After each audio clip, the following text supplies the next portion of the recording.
Assalamualaikum warahmatullahi wabarakatuh. Saya Islahul Umam, mahasiswa Universitas Islam Negeri Ar-Raniri, program studi Ekonomi Syariah. Ingin sedikit membahas tentang tokoh-tokoh filsafat sebagai media untuk menuntaskan tugas perkuliahan saya, yaitu MK Filsafat Umum. Baik, yang pertama kita akan membahas Ibnu Sina. Ibnu Sina atau di kalangan orang-orang barat dikenal dengan panggilan Avicenna, merupakan seorang filsuf, ilmuwan dan juga dokter pada abad ke-10. Ia juga seorang penulis yang produktif, di mana sebagian besar karyanya adalah tentang filsafat dan pengobatan. Bagi banyak orang dia adalah bapak pengobatan modern, dan masih banyak lagi sebutan baginya yang kebanyakan bersangkutan dengan karya-karyanya di bidang kedokteran. Karyanya yang sangat terkenal adalah Qanun fi Tibb atau The Canon of Medicine, yang merupakan rujukan di bidang kedokteran selama berabad-abad. Ibnu Sina lahir pada tahun 370 Hijriah atau 980 Masehi di Afshanah, sebuah kota kecil di wilayah Uzbekistan saat ini. Ayahnya yang berasal dari Balkh, Khorasan, adalah seorang pegawai tinggi pada dinasti Samaniyah tahun 204 sampai 395 Hijriah. Sejak kecil Ibnu Sina sudah menunjukkan kepandaiannya yang luar biasa. Di usia 5 tahun ia telah belajar menghafal Al-Quran. Selain menghafal Al-Quran, ia juga belajar mengenai ilmu-ilmu agama. Ilmu kedokteran baru ia pelajari pada usia 16 tahun. Tidak hanya belajar mengenai teori kedokteran, tetapi melalui pelayanan pada orang sakit dan melalui perhitungannya sendiri. Ia juga menemukan metode-metode baru dari perawatan. Dengan ketajaman otaknya, ia banyak mempelajari filsafat dan cabang-cabangnya. Kesungguhan yang cukup mengagumkan ini menunjukkan bahwa ketinggian otodidaknya, namun di suatu kali dia harus terpaku menunggu saat ia menyelami ilmu metafisikanya Aristoteles. Kendati sudah 40-an kali membacanya, baru setelah ia membaca Aghradu Kitab Mawara'id Tabi'iyah Lili Aristo. Aghradu Kitab Mawara'id Tabi'ah Lili Aristonya Al-Farabi 870 sampai 950 Masehi. Semua persoalan mendapat jawaban dan penjelasan yang terang benderang, bagaikan dia mendapat kunci bagi segala simpanan ilmu metafisika. Maka dengan tulus ikhlas dia mengakui bahwa dia menjadi murid yang setia dari Al-Farabi. Di bidang filsafat, Ibnu Sina dianggap sebagai imam para filosof di masanya, bahkan sebelum dan sesudahnya. Ibnu Sina otodidak dan jenius orisinil, yang bukan hanya di dunia Islam menyanjungnya. Yang memang merupakan satu bintang gemerlapan memancarkan cahaya sendiri. Yang karya-karya Ibnu Sina yang ternama dalam lapangan filsafat adalah As-Sifa, An-Najat, dan Al-Isyarat. An-Najat adalah resun dari kitab Al-Sifa. Al-Isyarat dikarangkannya kemudian untuk ilmu tasawuf. Selain daripada itu, ia banyak menulis karangan-karangan pendek yang dinamakan maqalah. Kebanyakan makalah ini ditulis ketika ia memperoleh inspirasi dalam suatu bentuk baru dan segera dikarangnya. Yang kedua adalah Al-Farabi. Abu Nasir Muhammad bin Al-Farabi yang lahir pada 870 sampai 950 Masehi atau disingkat Al-Farabi adalah ilmuwan dan filsuf Islam yang berasal dari Farab, Kazakhstan.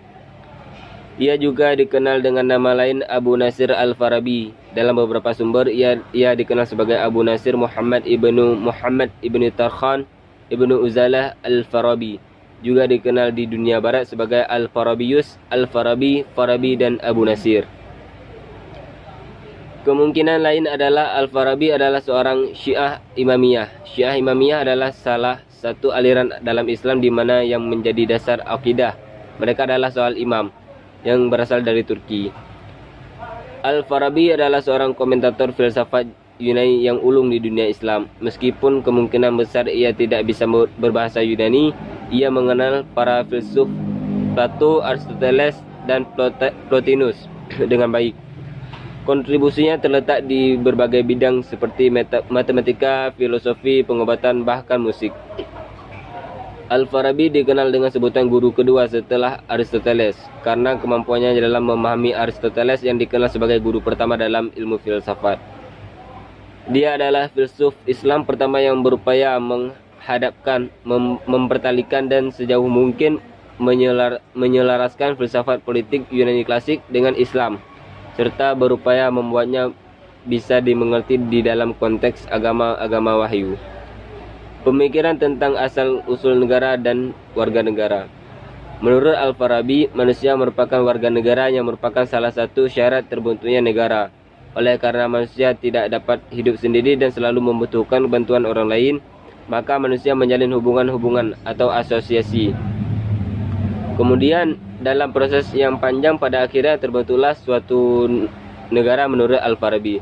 Negara atau kota merupakan suatu kesatuan masyarakat yang paling mandiri dan paling mampu memenuhi kebutuhan hidup antara lain sandang, pangan, papan, dan keamanan, serta mampu mengatur ketertiban masyarakat sehingga pencapaian kesempurnaan bagi masyarakat menjadi mudah. Negara yang warganya sudah mandiri dan bertujuan untuk mencapai kebahagiaan yang nyata, menurut Al-Farabi adalah negara utama. Menurutnya, warga negara merupakan unsur yang paling pokok dalam suatu negara yang diikuti dengan segala prinsip-prinsipnya atau mabadi, yang berarti dasar, titik awal, prinsip, ideologi, dan konsep dasar. Keberadaan warga negara sangat penting karena warga negaralah yang menentukan sifat, corak, serta jenis negara menurut Al-Farabi. Menurut Al-Farabi, perkembangan dan atau kualitas negara ditentukan oleh warga negaranya. Mereka juga berhak memilih seorang pemimpin negara, yaitu seorang yang paling unggul dan paling sempurna di antara mereka. Negara utama dianalogikan seperti tubuh manusia yang sehat dan utama karena secara alami pengaturan organ-organ dalam tubuh manusia bersifat hierarkis dan sempurna. Ada tiga klarifikasi utama. Pertama, jantung merupakan organ pokok karena jantung adalah organ pengatur yang tidak diatur oleh organ lainnya. Kedua, otak bagian peringkat kedua ini selain bertugas melayani bagian peringkat pertama, juga mengatur organ-organ bagian di bawahnya, yakni organ peringkat ketiga seperti hati, limpa, dan organ-organ reproduksi. Organ bagian ketiga adalah yang bertugas mendukung dan melayani organ-organ di bagian atasnya. Al-Farabi membagi negara ke dalam 5 bentuk, yaitu negara utama Al-Madinah Al-Fadilah, negara yang dipimpin oleh para nabi dan dilanjutkan oleh para filsuf. Penduduknya merasakan kebahagiaan. Yang kedua, negara-negara orang bodoh, Al-Madinah Al-Jahiliyah, negara yang penduduknya tidak mengenal kebahagiaan. Yang ketiga, negara orang-orang fasik, negara yang penduduknya mengenal kebahagiaan tetapi tingkah laku mereka sama dengan penduduk negara orang-orang bodoh. Yang keempat, negara yang berubah-ubah, Al-Madinah Al-Mutabaddilah. Pada awalnya penduduk negara ini memiliki pemikiran dan pendapat seperti penduduk negara utama, namun kemudian mengalami kerusakan. Yang terakhir, negara sesat, Al-Madinah Ad-Dahlah, negara yang dipimpin oleh orang yang menganggap dirinya mendapat wahyu dan kemudian ia menipu orang banyak dengan ucapan dan perbuatannya. Yang ketiga ada Al-Kindi. Al-Kindi hidup pada masa kekhalifahan Al-Amin tahun 809 sampai 813 Masehi. Al-Mamun 813 sampai 833 Masehi. Al-Mutasim tahun 833 sampai 842 Masehi. Al-Wati tahun 842 sampai 847 Masehi dan Al-Mutawakkil tahun 847 sampai 861 Masehi. Ia juga dikenal filsuf berbangsa Arab dan dipandang sebagai filsuf Muslim pertama.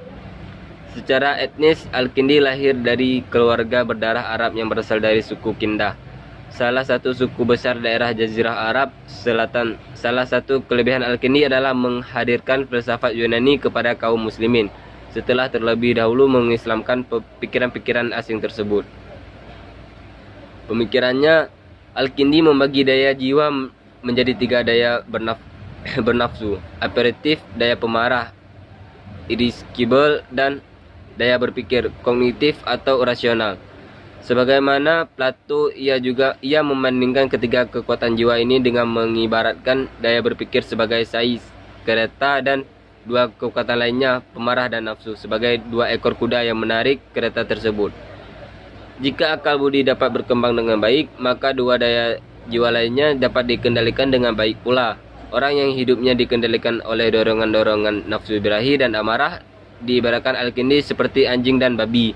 Sedang bagi mereka yang menjadikan akal budi sebagai tuannya, mereka diibaratkan sebagai raja.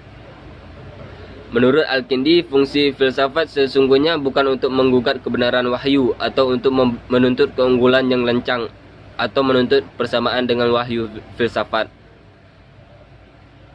Filsafat haruslah sama sekali tidak mengajukan tuntutan sebagai jalan tertinggi menuju kebenaran dan mau merendahkan dirinya sebagai penunjang bagi wahyu. Ia mendefinisikan filsafat sebagai pengetahuan tentang segala sesuatu sejauh jangkauan pengetahuan manusia. Karena itu, Al-Kindi dengan tegas mengatakan bahwa filsafat memiliki keterbatasan dan bahwa ia tidak dapat mengatasi problem semisal mukjizat, surga, neraka, dan kehidupan akhirat. Dalam semangat ini pula, Al-Kindi mempertahankan penciptaan dunia ex nihilo, kebangkitan jasmani, mukjizat, keabsahan wahyu, dan kelahiran dan kehancuran dunia oleh Tuhan. Al-Kindi mengumpulkan berbagai karya filsafat secara ensiklopedis yang kemudian diselesaikan oleh Ibnu Sina atau Avicenna seabad kemudian. Ia juga tokoh pertama yang berhadapan dengan berbagai aksi kejam dan penyiksaan yang dilancarkan oleh para bangsawan religius ortodoks terhadap berbagai pemikiran yang dianggap bid'ah dan dalam keadaan yang sedemikian tragis. Al-Kindi dapat membebaskan diri dari upaya kejam dan para bangsawan religius ortodoks itu. Sekian, itu saja yang bisa saya sampaikan. Mohon maaf jika ada kekurangan. Saya akhiri. Assalamualaikum warahmatullahi wabarakatuh.